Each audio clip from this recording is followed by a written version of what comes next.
এইবারের নির্বাচনে যদি তৃণমূল চলে আসতো, পার্টি ছেড়ে দেন, পশ্চিমবঙ্গের এত হিন্দুর অস্তিত্ব থাকতো না। আমি দায়িত্ব নিয়ে আপনাদেরকে বলছি,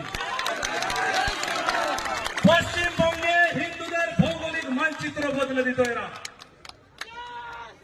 বাংলাদেশের পথে ছিল এই পশ্চিমবাংলা।